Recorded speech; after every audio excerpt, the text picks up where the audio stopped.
So, like, was this ace queen hand where we were? Like, I feel like that wasn't the case.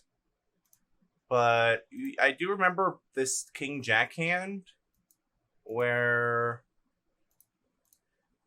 we flatted button and we talked about just like wanting to play in position with opponents like these. And we got 3 streets to value from them. You guys remember this hand, right? Yeah. I can go look up the video and see where we left off. Oh, okay, that'd be great, dude. Let me see. And then we ended up betting really small on river. What sizing do you choose here, Stretchy? Oh, river? Well, let's see. What were the... I would...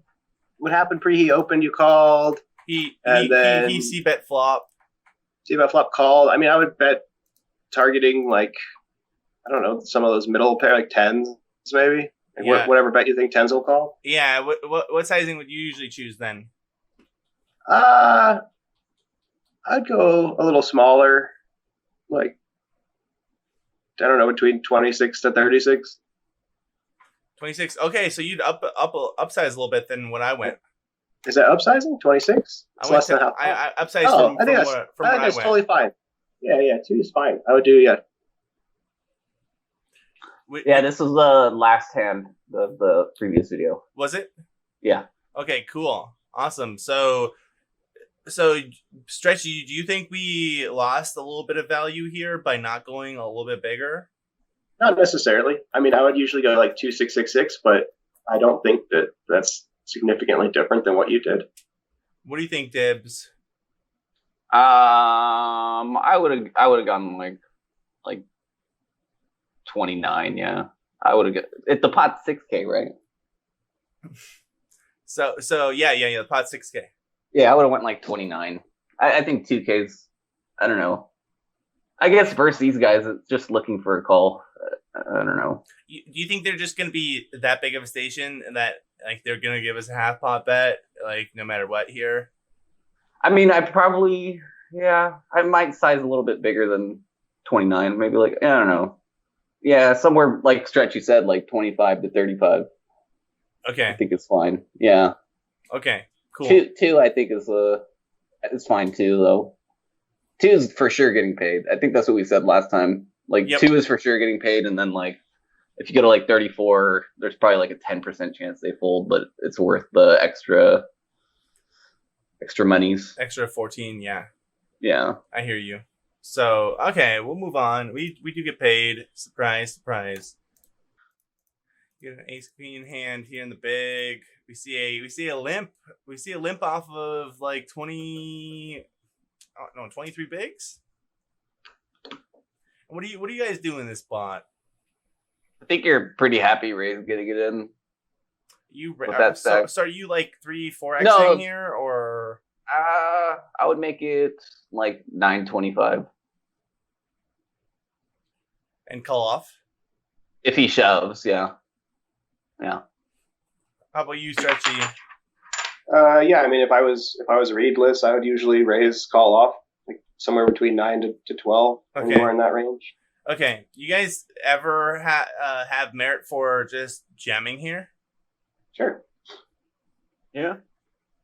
You also take away the like punts if you do that though, because they like to represent like trap aces or something. Yeah, just like you can't have aces every time, especially when we have ace queen. Yeah.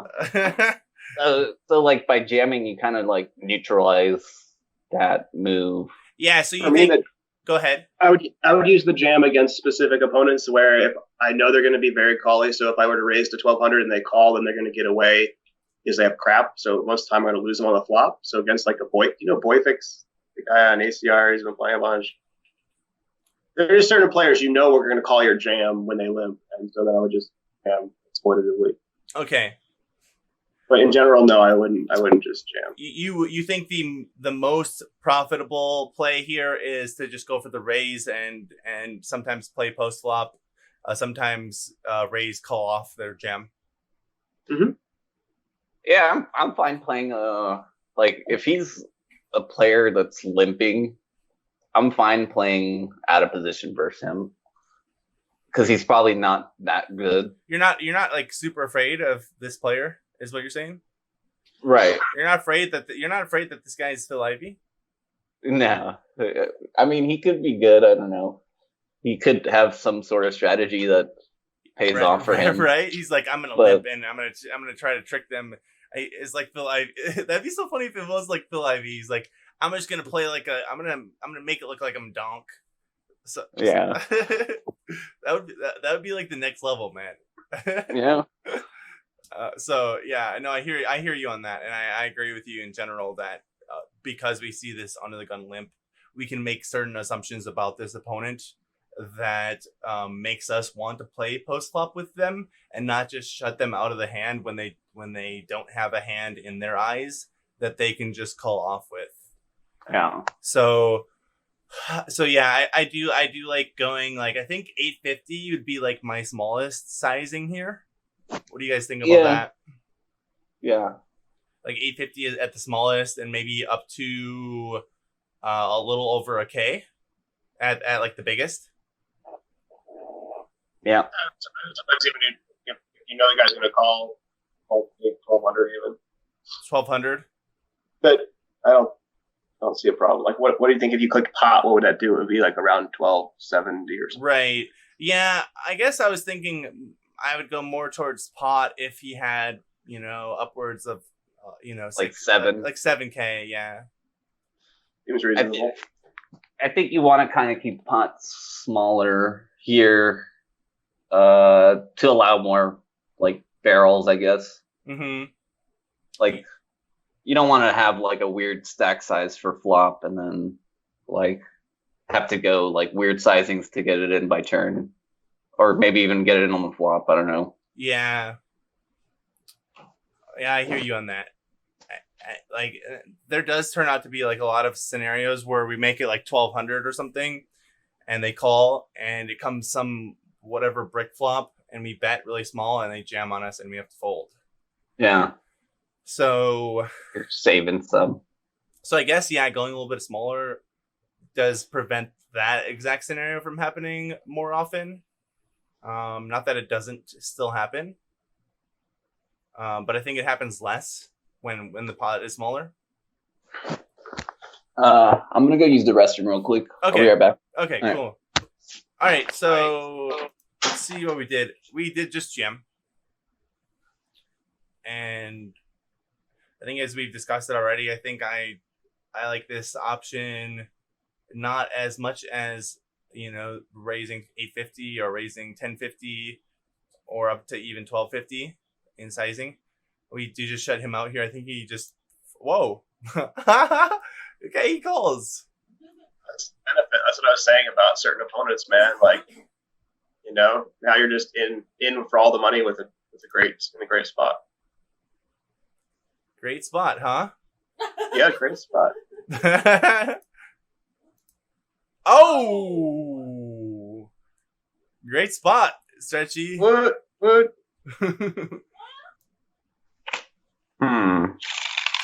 And they're sitting with 10K here, a little bit over 10K. Fallon says that we're flatting. I think flat's fine. I think 3-bet is fine. Yeah, I think you'd have to. I think by now you'd have a little bit of stats on the two guys to your left, right? Yeah, I don't think. If they were more passive, I mean, I would. I don't know. With ace-9 suited, I feel like it plays better heads up than it does 3-way. I don't know. I might be wrong. So would you 3-bet? I like ISOing. I mean, if he's a tight player, I would flat. If the guy that's opening, but obviously he's not. I would definitely like the ISO if he's opening 4-9 suited. I would not want someone else in the pot, like trying to get the money that's opening 4-9 suited. Yeah, it seems like ace-9 suited against a standard cutoff range would be a 3-bet. You're going to be ahead of his opening range, so It's fine. But yeah. But you'd be in a shit spot if you 3-bet and the guy jams big blind. But I probably flat here. Long story short, I flat. All right, I actually have this tournament in my poker tracker. Nice. So I can take a look at I can take a look at my HUD stats. So we're gonna replay hands. Oh, I'm gonna reverse it though, and then replay hands. So, okay, actually that's not what I wanted. So this is a long hand history.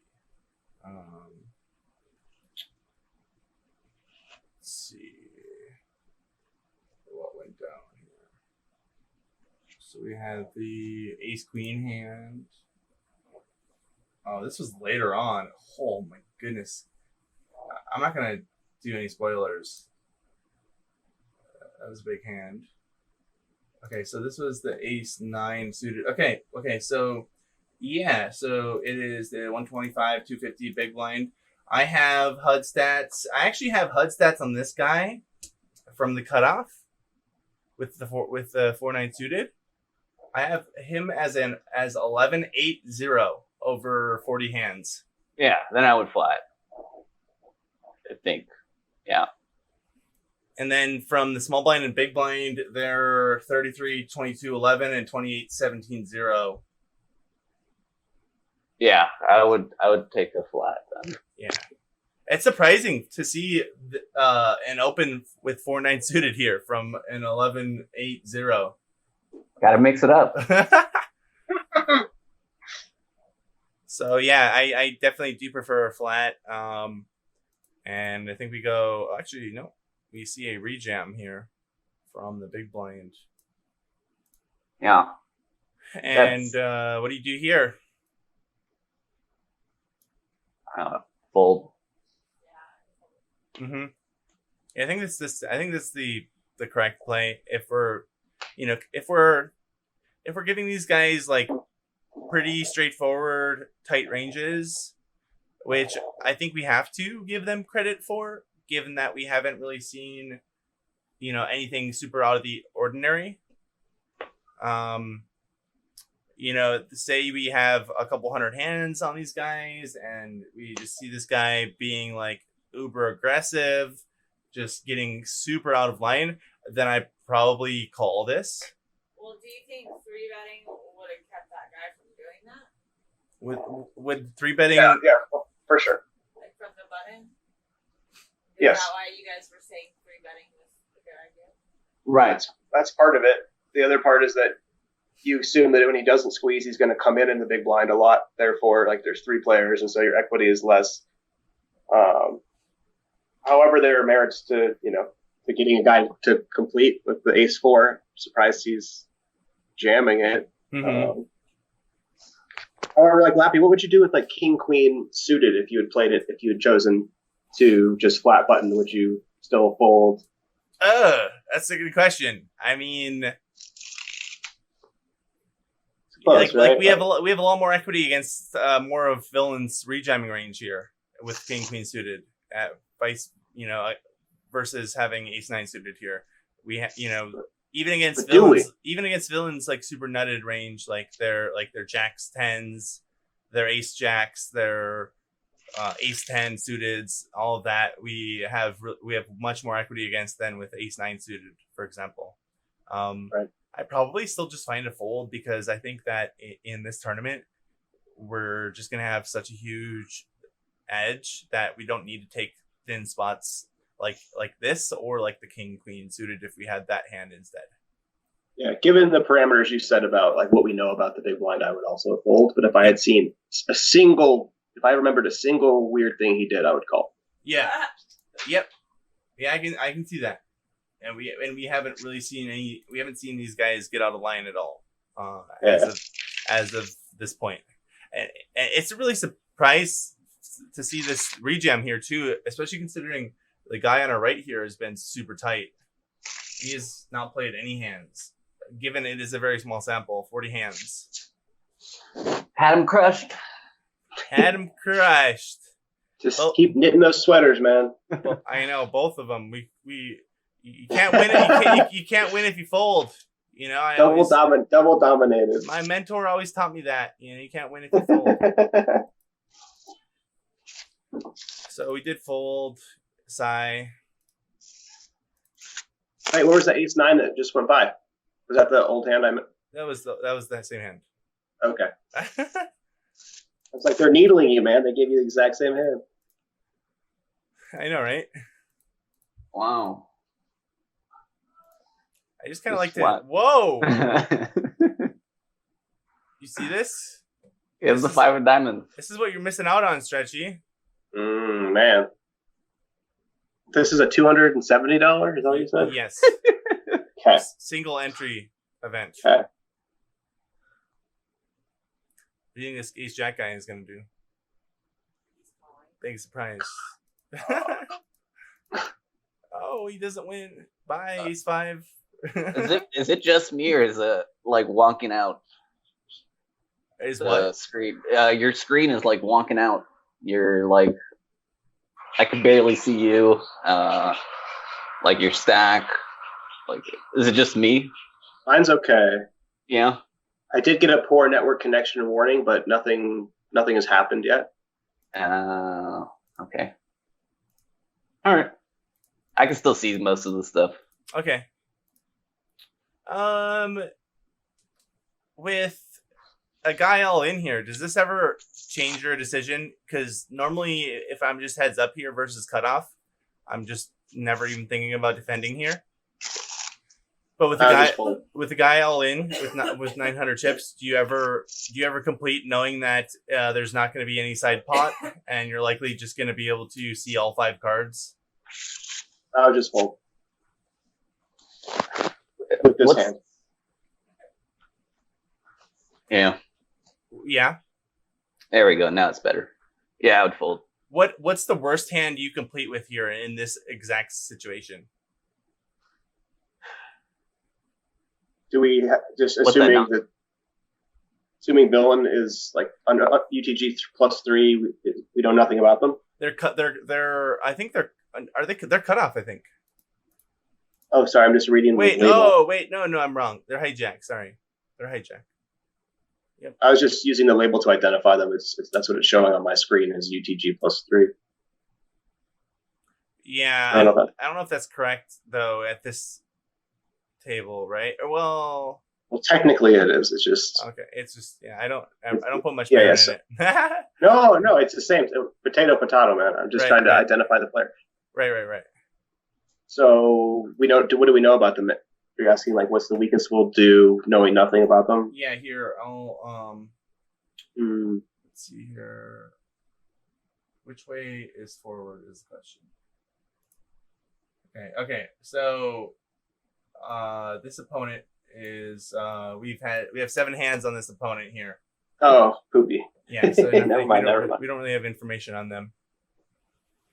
Okay. Well, so forget about the guy. Forget about the button. Like, what would you normally defend here? Well, 3x. I think that versus a 3. So I think my range is very different actually between just seeing this 3x from hijack and seeing the 3x from the hijack and then an all in from the button for effectively the same, the same size as the raise, because we're just going to be able to see showdown a lot. We're going to be able to see almost all 5 cards a lot of the time. Why do you think that? It's not like the bubble, is it? No, not necessarily, but there's no side pot to incentivize them to put money in when they don't have top pair or middle pair or anything like that, It's not like we're heads up playing for a pot between us two and Ace 8 is going to benefit from, c-betting King 9-4 or whatever and taking down the pot when they can just check back and hope to see showdown because there's no side pot, I see what you're saying. I think you can also use the counter strategy to be like, if I bet here, I can fold Lappy out because he'll assume I have something, and then you're against a random 3 big blind, put in, and then you can win a bigger. I don't know. I usually don't assume that. I mean, with thinking players, I would say that we get to see all 5 cards way less, but I don't give these give these guys credit for being thinking players. That's fair. You just saw the ace 5 off Jammerino. I did. Like versus under the gun open and under the gun C-bet. Like these guys are just kind of like sports bookies who are looking to get a fix, and they're looking at their 2 cards and saying, "Oh, I didn't hit,"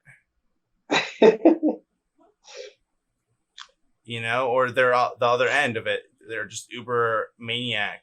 Like maniac. Do you agree with that, Dibs? You just see a lot of those polarities in a field like this. Yeah.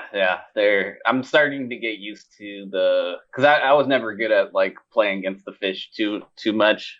I was more against I like playing against thinking players. So I'm getting used to the Bovada player field of just they'll show up with anything, kind of they'll surprise you every day with what they do.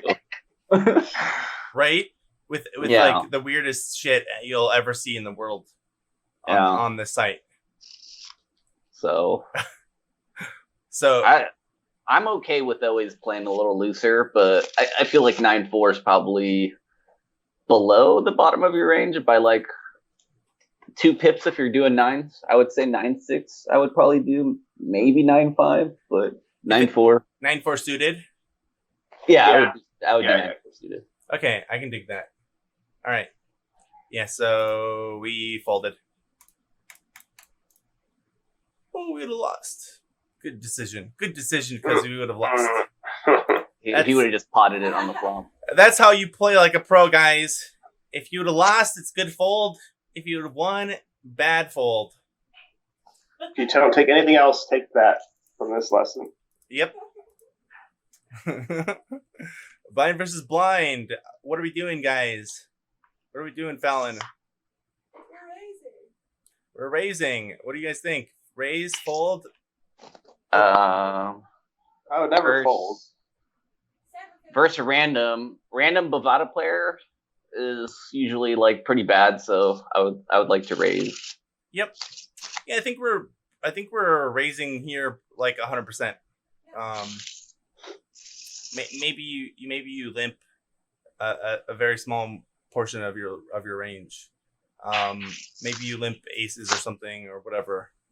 Do you guys branch your range in this kind of spot against the random? Yeah, against random, I don't know. That's just raise, I feel like. Okay. Yep, I'm down.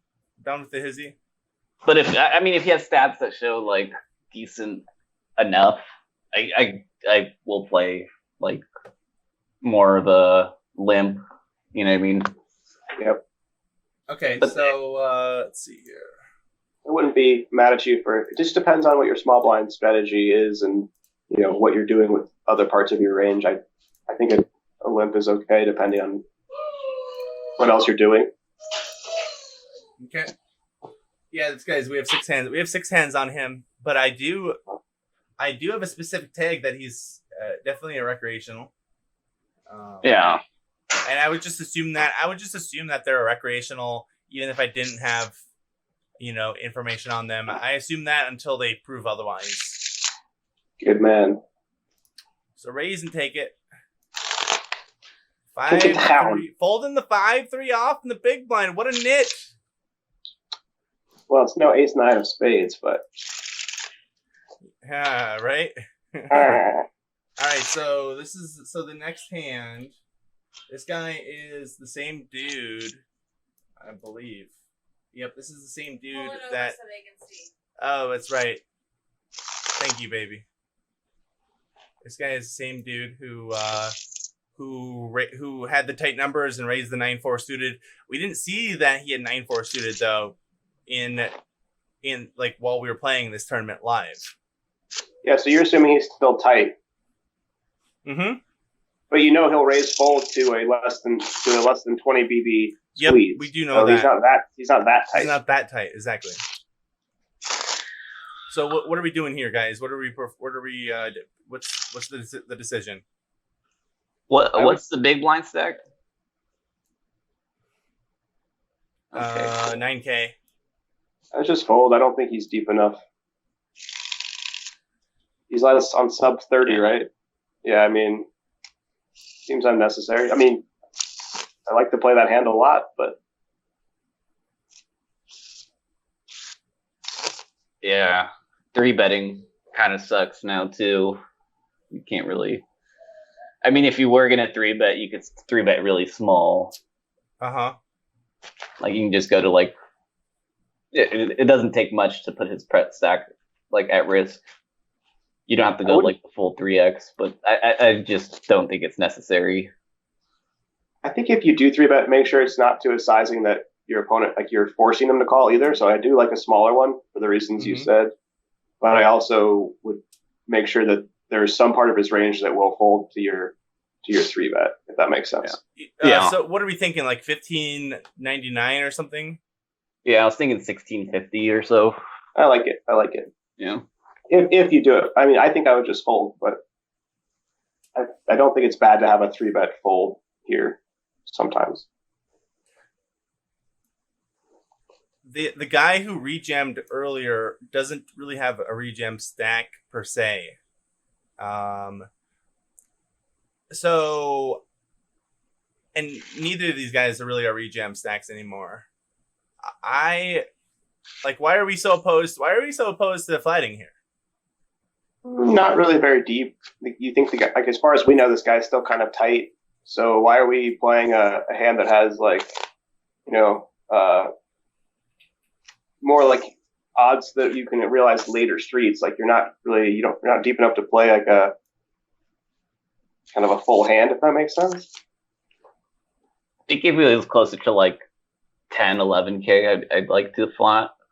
If this guy is a little bit deeper?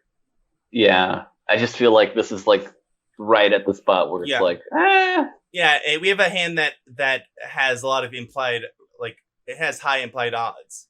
But, like, implied odds only go so far when your opponent is, no deeper than 20 or so bigs. So, I agree with you guys. I think it's probably a break even, maybe slightly marginally negative EV call. But then I think, obviously 3-betting can't be bad. So see what we did. I just folded. Lappy surprised himself. Best play. Good job, Lappy. I wasn't expecting this of myself. How do we like this small blind flat here? Ooh. Oh goodness. A little spicy, little sugar and spice. No, that smells more like spoiled food. You need the big blind folding. 7-6 of clubs. Would have had a straight draw, flush draw. The brutality. Ooh, and the spicy lead. Oh my god, I'm signing up for the site right away. Seriously. This is absurd. It is. And I still haven't figured out how to deal with these people. It's a bunch of lunatics. Oh no. Damn, look at that. This is street poker. Holy shit. We got some some gorillas out here. Oh my goodness. Taking their jackknives to each other. Jeez. Hey, and he gives it up. He's like 420 hype, no more. I make it double 420. Like okay. I top your 420. Okay, bye. I'm done. Holy shit. Okay. So and we would have the best hand of everybody. I mean, unbelievable. What a bad fold. Mm-hmm. Okay, and this guy's a little aggro tard, man. Yeah, his stats are changing quickly. Right? I would imagine. More aggressive in the mid part of the tournament. when blinds go up. Maybe he was just sitting out. Like maybe he wasn't there. See what are we defending? Could never tell. Okay. This yeah, is it's true. ace. Okay, Here's some poker right here. check, bet, call, check, bet, Gangster. call, ace deuce, ace. they chop. Wait, no, they don't chop it up. Wait, shit. Okay, no, this guy. Okay, so they both had ace deuce. Yeah. Okay, I was confused. I thought this guy had ace 4 for a second, but that was the next hand, I think. Yeah, this is the very next hand. I just like watching these hands, you know, even if I'm not in the hand. What's up? What does the 3-better have? I can't see. Oh, they have 10s. Yeah, you have things. Okay. You can just tell. You can just tell me. It's fine. And I'm surprised we didn't see like a cold call with like King 5 suited or something behind, because like that's honestly what you see a lot of that. Just wait. Right? And Stretchy's he doesn't like this site, you know? Well, yeah. Mind is boggled the mind. You'll see. You'll Dibs, like you'll see. Yeah. I have not lost my faith. Ooh, the limp with the Jack. little limpy limp. And I actually don't mind the over limp with Queen 10 off here. I really don't. You know, I really don't. I don't think it's amazing, but I don't think it's that bad if you're not really expecting these people to be too aggressive behind. You have double Broadway, mostly in position. What's up, Stretchy? Oh, I mean, yeah, it's fine. I just think you'd have to be very confident in your game, and also the field would need to be extremely, like, the table would need to be pretty soft. Right, exactly. I would overlimp here on Bet Online a lot, and even on Bovada too. Like, the reason you're doing it is not the reason they're doing it. If that makes sense. Yeah, exactly. No, it's true. It's very true. And the limp call. Look at this, and then he just calls it. He just calls. Some people are afraid of jacks. Jacks are the worst hand possible, right? Yeah. Oh my goodness. Hello, waking up. Gracious. Waking up. He's like absurd. He's like afraid of his jacks, and all of a sudden he's like, yeah, jacks. What in the man. Is going on? Puts ace queen in a shit spot. I thought I was getting trolled. This is a fake hand history. Ace queen, snappy snoodles, and poodle here, you know? What? Oh my god. That was nice hand. Yeah. Right, opening up the 10-9 suited.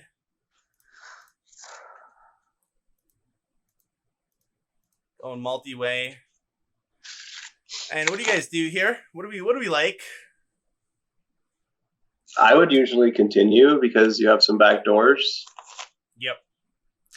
And then for another reason, I think it's later position flats, so it's, you know, you're trying to fold out like sevens. I mean, they're not. That's sevens? Like the only. No, you're not trying to fold those out.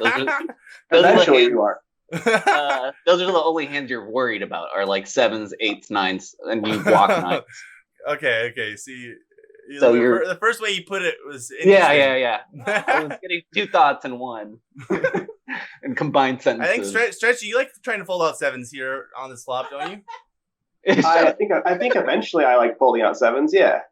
I mean, because like they're caps, like, so you still have all those pairs higher than sevens, and if it becomes dangerous, then you can still bluff, and sevens are going to fold. Yeah. If it comes if it comes deuce, sevens definitely going to fold. You know. Well, hold on. This table's crazy enough without you throwing in that kind of. All right, here we go. We take it down. Let's go next hand. Next hand. Oh, limpy. This guy's good. Limper McLimpers. What do I call him? Limper McLimperton. Limpy McBoatface. He doesn't have a raise. He has a strategy and he sticks to it. Yeah, he's playing his game. We see top pair. We see a top pair over here. A solid top pair. And you guys, I'll be back in a little bit. I'm going to go on my break. Are you okay? Sounds good, man. Cool. We see a lead here. I actually actually like this lead in a limp pot. Like we're just gonna have the best hand a lot, and we fold out. These hands here behind are exactly the type of hands that we are. Is that the sizing you would choose too? I might go a little bit bigger. Might go like 700-800 even.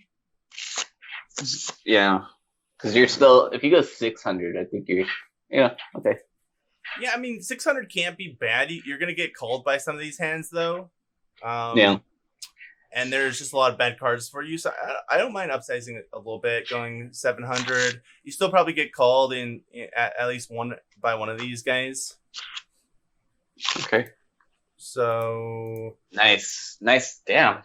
Jack 8 folds and gets it right away. I know, right? Snap gets there. He's like throwing his computer out the window as we speak in a 4K pot. That's multi-way. And of course, Ace Queen puts in the 1/7 pot turn bet here. It's a good bet. Yeah, how do we feel about this, Fallon? How do we feel about this bet here? Jesus, it's 456 and the 3570. Mm-hmm. Yeah, no. He's like 456. The number's closest to my hand, so I should do that. He's getting raised. Somebody's been raised him. Jack 10 suited just flats. 6-9 will flat. Oh!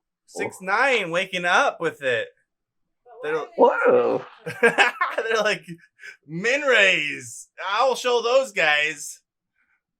I would have raised 2/7 pot. Yeah, right? I'll show those guys. Gonna raise it 7th pot. And what do we see from Ace Queen calls? Stretchy missed a good one. Yeah. Stretchy is gonna be feeling it in the morning. Oh, snap. And getting there on the river. I mean, if they know they're gonna get there, why would you not call? Ace Queen played it like a champ. This is awful. And here we go. We see 1/7 pot bet again. I love it. Why are they awful? Okay, and we got a call and an overcall here. Ace Queen got the most out of their hand. Yeah, Ace Queen is baller, man. I want to get coaching from this guy. He just got a 9K pot limping. Right? And just being a station. I love it. The guy with 8 Jack is kicking. And he's so happy about his play too, I'm sure, you know? Like he's like, man, like I really own those guys. You know? Nice hand. Next hand. Nice hand.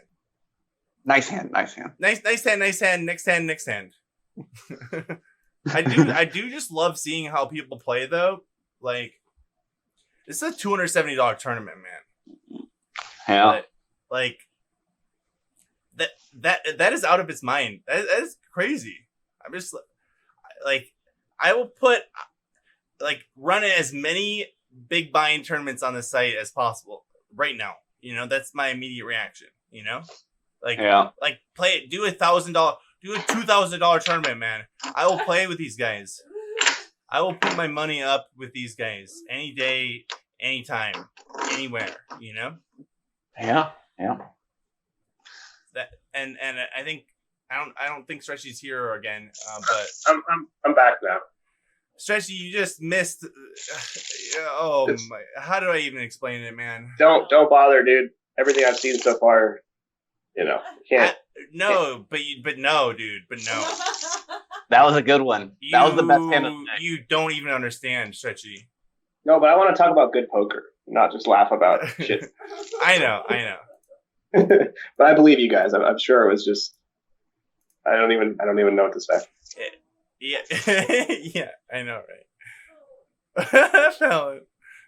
Fallon, how do you feel? Do you feel confident in beating these guys?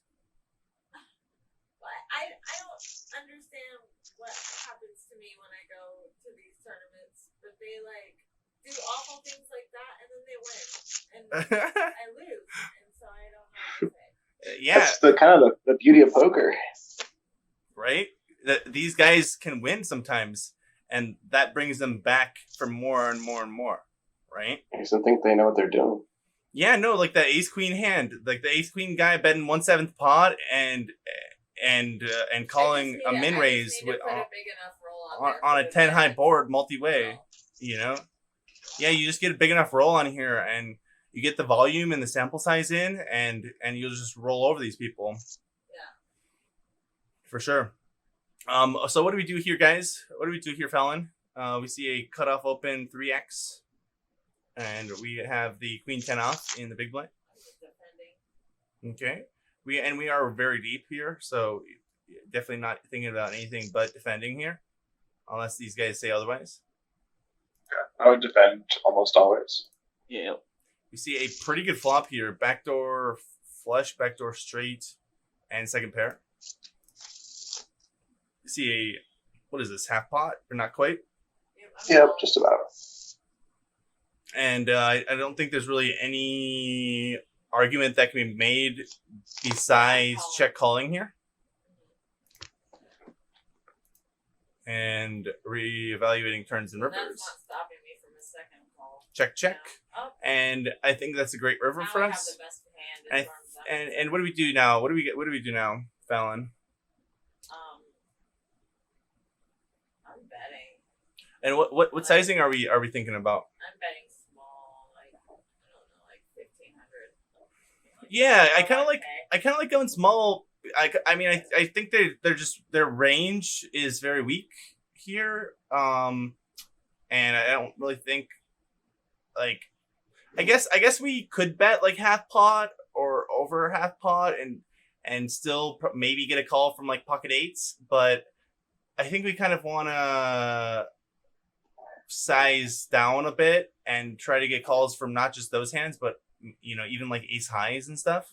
1,500. What do you guys think? Dibs and Stretchy. It's a spot. I'll let Stretchy go first on this. Yeah, I'm fine with 1,500. I think it would, again, it's a lot of these spots for me are a little bit based on like if I know any tendencies about my opponent. But in general, like in a vacuum, sure, I think that's going to get the calls you want. There's a lot of misdraws, so you know, if you want to fire, like theoretically, he should, if he's going to call 1,500, he should call more, I think. But I think I'm rambling. Is what I think. Yeah, I think. still feel like he has much here when he checks the turn. So Agreed. No, I think that's going to get paid off by hands that you beat. What do you think, Dibs? So let's say you go 1,500. It's just like such a sizing that can get raised, and you just put yourself in a shit spot. When if you go like 2,800, you're not getting raised too often for a bluff. But question is, do we really like expect to get raised bluffed here often when this line when our opponent I think takes this line? having no spade. I mean, being so deep, I bet you would barrel turn with the flush draw, but I that would be like a normal thinking player. There's definitely some players that will check back a flush draw even though they should be betting. So us having no spade is a pretty shit spot if we get raised here on the river.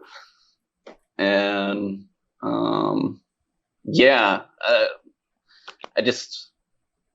maybe just the fear of getting raised on the river on a small bet. Do you guys ever go like 1K here to try to get like bluff raised? Yeah, see if that's what you want to happen, then that's a different story. Like if his story doesn't add up, like here, like you think you would bluff his or bet his flush draws, then yeah, a smaller bet would be much more the line you want to take, I guess. What do you think, Stretchy? I understand exactly what Dibs is saying, and in certain tournaments, I would fear that 1,500 is very face up, and you're going to get raised. It's a very exploitative bet, but I think the caliber of players of this, I think it's a great bet, and it's going to get paid, and it's not going to get raised very often at all. Yep, I agree with that. I do think if we get raised here, I'm really not expecting them to have too many bluffs here. These people just aren't taking this line. They're not betting flop, checking back turn to like raise a one spade hand here when we bet 1,500. I mean, they're like, we have a 10 here a lot, we have a 6 here a lot, and I think against these type of players too, there's just a lot of fear of just getting cold, of putting a bunch of money in and getting cold. So I just don't think we're getting bluff raised almost ever. So yeah, I do like putting in 1,500 and trying to get paid by exactly this type of hand even. So let's see what Lappy chooses. We go 1,576, not quite 1,500 as you guys get the call. And we get the call. You all were wrong. Nice, very nice balance. Good call. Getting paid and up to almost 100 bigs again in a great tournament that we just really want to be deep stacked to take advantage of the errors that our opponents are going to be making. And we're folding here. Okay, I'm just looking to see, what people are doing. Be with kings. With the kings. Ooh la la. We go for the trap or 3 bet. or we three bet. He has like 3x raising. Yeah, 3 bet. Three bet. Because if he's 3x raising, he's probably not holding. The 3x from earlier position dibs on Bovada. What do you make of that? It's usually pretty strong, so I would 3 bet. I would go for value here. Yeah. Do you think a 3x from early position on Bovada is much different than if you see a 3x from early position on ACR? Yeah. Let's see about sizing here. I mean, versus the 3x, like dibs, do you just give 0 fucks and just like put in as much money as you can because you think this is really strong, or do you size down and still go like 32 or like? I would go 35, like 35.75 or something stupid. Yeah, you don't like upsize and say like, okay, this guy's super strong, so 42. Here we go, bitch. No, because I've noticed with like Rex, like when you go big, they're like, oh, he has a big hand, like because I would go big because they think like we think like them, but we're just doing the same thing, I guess. First, I mean, you could go bigger, but if he has a very strong hand, it doesn't matter really anyway. So the only the downside to going really big is that you're not sure he's strong. Like you think he's strong, but there's still that X% chance that he's fucking around. So I like slightly smaller bet because the strong hands are going to get it in anyway. And this way you keep in the weaker hands. Mm-hmm. I like it. Yep. And I think we do go, right around that sizing that Dibs was mentioning. Look at that. Yeah. Oh, nailed it. Pay that man his money. There we go. And this guy is not folding. Surprise, surprise. Yeah, it's me. And for Lappy, the toughest of seats. Let's see your previous action. Okay, so he checks. And what do we do here, guys? What do you think is the play here? You can check back if you want to. Can check back. Okay. What else? What are we doing here, guys? Fallon says we can check back here. You could. I tend to bet because it's just because of the texture of the board. Like you don't have to bet too much. No, you don't have to bet too much, but I would usually bet. Yeah, it's like 27, and then you could just have jam stacks for turn. If you bet 27, he'll have like less than that on the turn. Stack the pot will be right. I mean, even if you bet like 2K, Like just above 2K. I'm not Yeah. betting big here if I bet. Yeah, I think I want to lean towards betting here. We don't have the diamond. Because you could be up against like ace queen, ace jack, and then you're just giving them free equity towards like. Yep, and you know, and those hands, because we don't have a diamond, those hands, they're gonna have a diamond in them a lot, and they're probably just not folding. They're check ripping like queen jack. Mm-hmm. The other downside to checking is if a scary card rolls off, it's not just bad for you. It might scare him with a mediocre hand into not giving you more money. Yep. Yeah, there's like 2 outs for him, or 1 out basically for him to stack off, and that's a 10, maybe an ace, I guess. But Yeah. So yeah, I think I do like betting here. He's at least paying 1 street in places where this is not. Do you guys check back if it's like rainbow? Nah, not with 2 Broadways. I would check back more than I would on that with 2 diamonds. You know what I mean? But yeah, not too often. Yeah. So like king 5 deuce, 2 diamonds. Are we checking or betting? Oh, king 5 deuce. Oh, okay, that's different. Yeah, then I would be more. Yeah, more. I think that more. Yeah, I don't know. The reason I feel like checking back is because I put him on like queens and aces and stuff that's gonna flat my 3-bet like that. And he 3x raised. But you put him on queens? Yeah. Like, so checking back to me feels good. Checking back feels good. Yeah.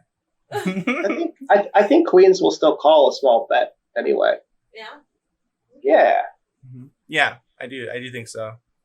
I think a lot of his range continues. He's ripping queens and aces and shit I there? think pre-flop? Well, I'm Yes. asking Lappy. Sorry. What's up? What was your question? Queens and aces are ripping there? Like, Are ripping versus pre? your 3-bet? Yeah. Not always. I think aces probably does something other than just flat here.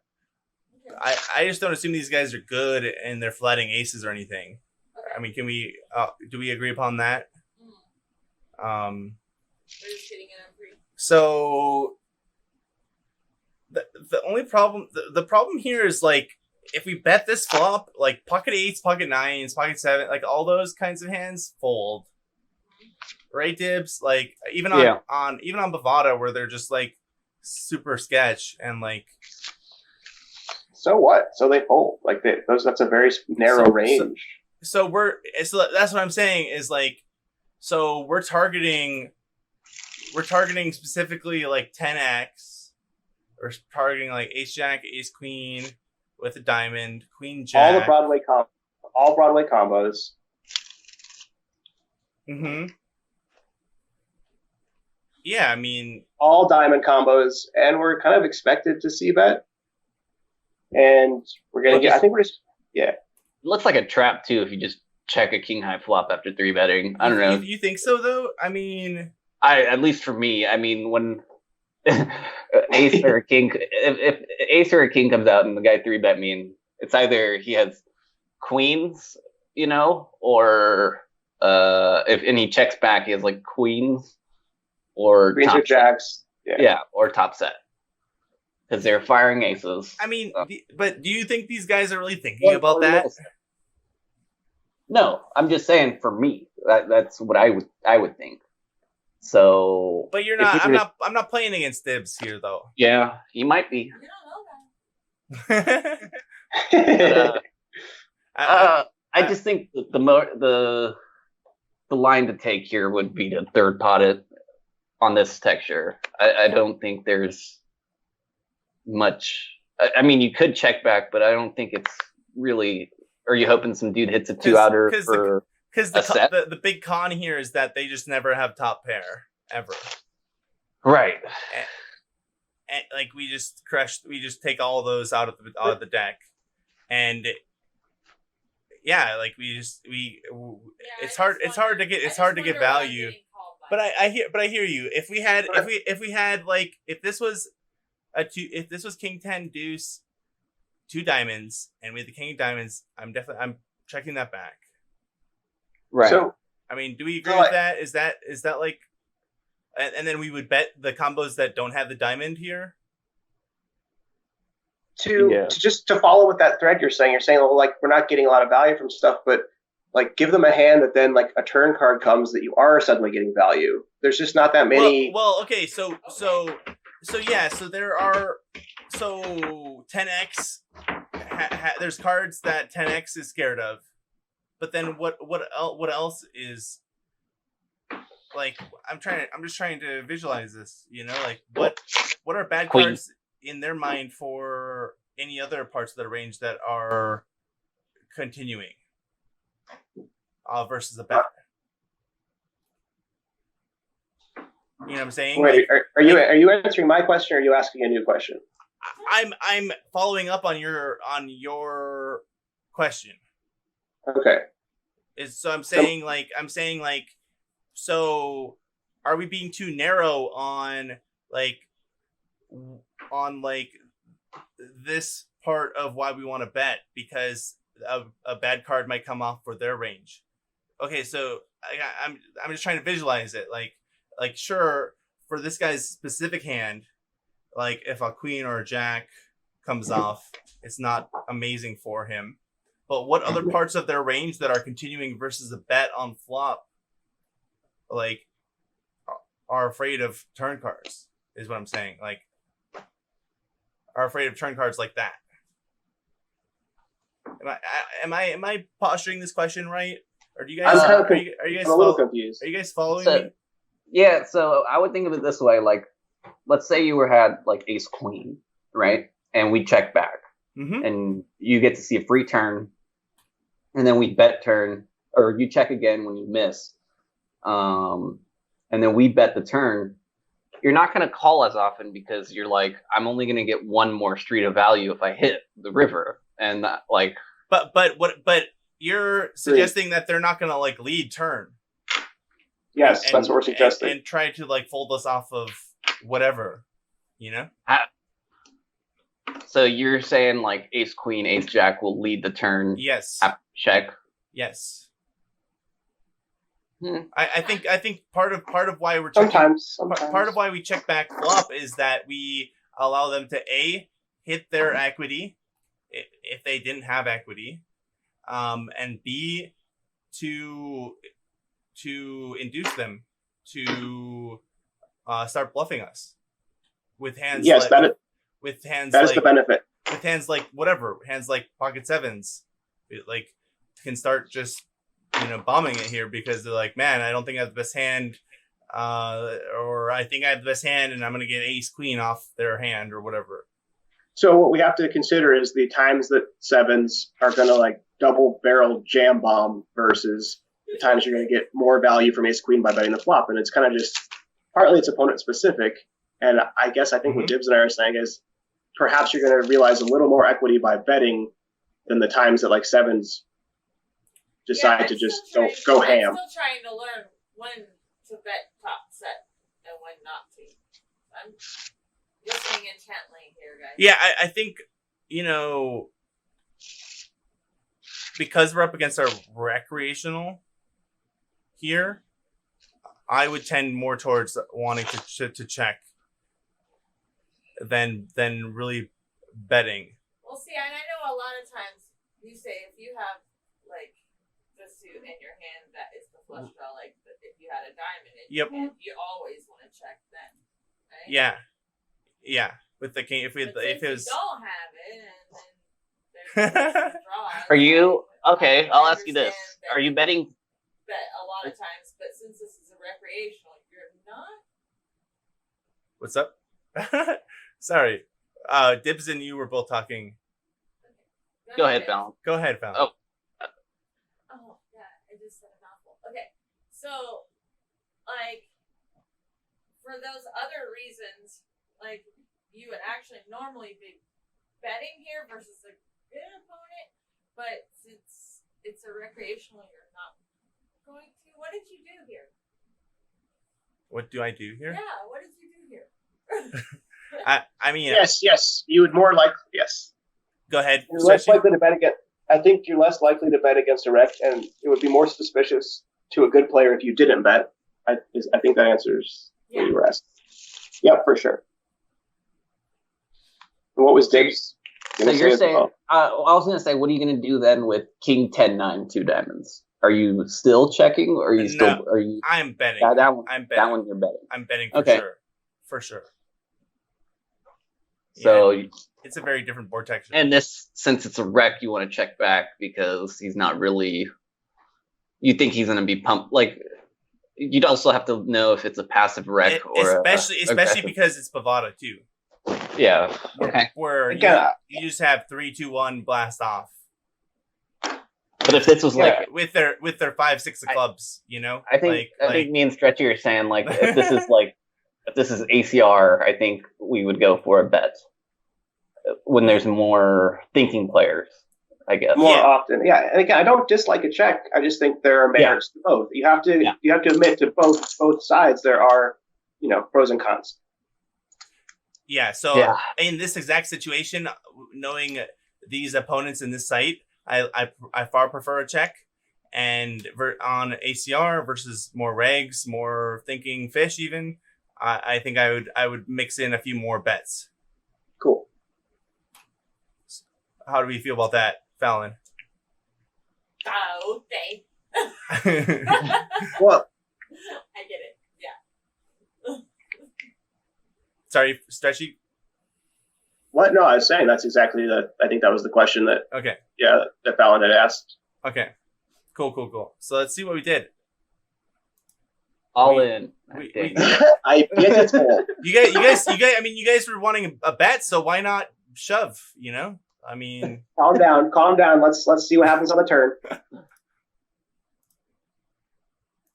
And I mean, sorry, I just got ahead of myself. So I mean, we don't bet flop. I think we're definitely betting turn. I think that's the nice thing about it is that you can still bet turn, bet river all in. Mm-hmm. Right. So for sure. We get called. 9 of spades and stack the pot 1-1. Wait, what? Oh my goodness. Okay, I like it. It's good. I was thinking. What else? You can't have that much. I was thinking we're jamming, but yeah. Then I think in game I was thinking exactly what Stretchy is saying. Is that it's hard for him to have much. And we can also even potentially induce here by going really small. A, get really thin value, and then B, induce. What do you think, Dibs? Yeah, I don't know what Dibs. What would you do on the turn? Would you have chosen that sizing, or would you? And then what would you do on the river? So let's take. So I probably would have went like 28, but that's. Whatever. And then river. So they don't want to bust, and they want to have enough of a stack to think they still have a chance. So I like the sizing on the river, maybe a little bit bigger, maybe like 5,900 or so. So we're basically all in agreement that you don't want to just jam river in this particular situation. Mm-hmm. Yeah, I agree too. Yeah. Yeah, a few hands do get there, but I don't really think enough gets there. I think he would have let you know if he had queen jack or like 7-8 or like 2 pair. Like keep in mind it was a 3-bet pot pre, so it's up. He's having queen jack. He could have queen jack suited, but not. Yeah, but not 9-10 suited very often. I wouldn't expect him to anyway to call pre-flop, but you never know. And I think if you had 9-10, he probably tells us on river, right? Like I would expect a lead out of some sort. What do you think? What do you think about that, Dibs? Do you agree? Yeah. I think he lead jams and just thinks you have ace king. Yep. So I think that makes betting smaller here even better, because we would expect some sort of sign that he had better on river when he could just lead. So yeah, I kind of like this play. Yeah, 40% pot's pretty cool. Getting value from a 10, a 9, who knows, pocket 8s that wants to check shove us here, whatever, right? Who knows what Bats could be flat. Call. He does call. Nice. You get paid. And we're up to 40K, 100 big. We've been sticking around 100 bigs this entire tournament. That's what you gotta do. Ooh. Interesting spot here. Raise. We see a min raise from Under the Gun 2, a min 3 bet. How many chips does this guy have? It's off screen. Oh, he's got 7,300 effective. Yeah. 2 tiny dudes. Okay. Man. Look at the hands behind you. And then we have Ace Queen, and look at the hands behind us. Whee! And the hands ahead of us as well. This is the definition of a setup, man. This is the RNG trying to screw us over. Proof, guys. Proof. That's the video. That's the name of this video. Proof of online poker being rigged. Okay. Can we all get behind that notion now? Because I think it's finally time. No. So I think here you just make it like 3,200, right? Instead of just like rip. What do you think? Oh, hell no. Yeah. Don't rip. What do you think here? Yeah, I think you just make it like 3,200 and give room to where the 1,600 stack, if he shoves, you could ISO. I mean, this kind of looks fucking strong. Right. I mean, right. I'm kind of, I don't know if I even want to be involved here. You just want to just pitch it? Given the ridiculous plays we've seen, it would be hard to fold. I understand what you're saying, but like normally I think if I would just raise small and get it in against the 2 short stacks. Right. I think the ridiculous plays we've been seeing are mostly post flop, though, right? No. I don't really think early position versus early position that this has really been a thing too often. That we're just seeing them just click buttons, especially when they're short stacked like this. I do think it's telling that like it's a min and then a remin. The remin is pretty, like, usually is fairly strong, like really strong, but not always. This is a fuck spot. I don't hate a fold, but I would usually go like 2-7-9-9. You just stack off with both of these guys, ahead of us. No, you wouldn't stack off. You would just ISO, and then if one of them shoved, like what Stretchy's saying, go 2,800, and then if like let's say the 3 guys to your left fold, then Jack shoves and you call. Or let's say someone exactly. Or if someone flats behind, or let's say like someone flats behind and you think he's kind of weak, he's like a 60-40 kind of guy or 60-10 or whatever, you can ISO him and he just loses 2,800 chips. Yeah, we don't really have hands on. Okay, so yeah, we have 53 hands on the guy to our right. He's 21-15-4. And the guy on our immediate left is 38-0-0 over 16 hands. We don't really have too many hands on anybody, to be honest. If someone wakes up behind to my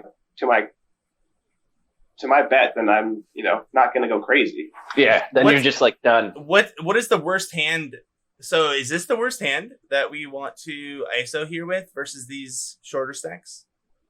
I think yeah, probably yes. And then the suited variety probably ace. What about ace? What about ace jack suited? Yeah, I don't know.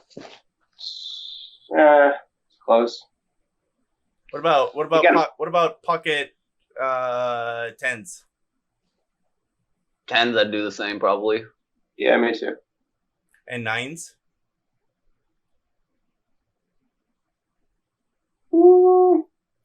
Sure. You could talk me. I mean, you could talk me into nines at what is it like? So 15, 19 big blinds. You can talk me into nines. Yeah, I can buy what you guys are selling here with the ace queen. I think it's high variance. I think it's higher. I think we can fucking own this tournament and these people without having to stick it in here with in a very, very just like unsure spot. We're not sticking it in, first of all. Let's make that clear. I know. I'm saying we're ISOing and sticking it in versus these two guys, though. Yeah, that's what like I said, I don't hate a fold, but I'm just telling you what I would normally do. Yeah, I think. Given that dude with the jacks is like, I think you said like pretty tight. He's like 16, 10, 4 or something. He's not super tight anymore. But he's not like active, and for someone that's not active to 3-bet, he's only 3-betting 4% of hands. I wouldn't mind folding ace queen. Yeah, in general, I don't think that I don't think this guy with that min 3-bet from early position versus early position open, I don't really think it's a bluff ever.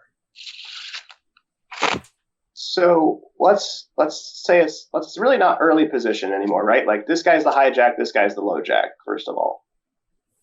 Yeah, there's a guy sitting out to my right, I think, or there's an empty spot to my right. Yeah, so it's really not that early position. But it's not in actuality that early a position. But what do you think these guys are thinking? They don't as recreationals. They derive their position not from where they are in relation to the button, but where they are in relation to the big blind, right? So even though we understand that they are like high jack and low jack, they don't. Yeah. That's an interesting assumption. That is something that potential taught me.